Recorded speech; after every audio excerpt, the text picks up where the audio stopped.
Hello everyone, it's just a dad. Today I'm going to do an unboxing on this Cleptorize Dreame L10s Gen 2 accessory kit.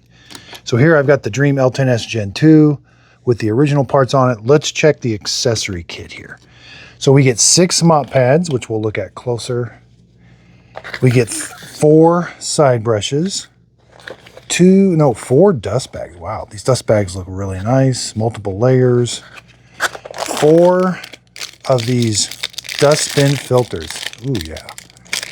These are reusable. A little cleaning tool, and then 1 brush roller. Let's take a look at it. Okay, looks nice. And then the ends do come off. That one's a little loose. Yeah, that one's good. So let's take a look. Here are the Dreame mop pads that we're going to be taking off. Yeah, these are just going to be held on with Velcro like that.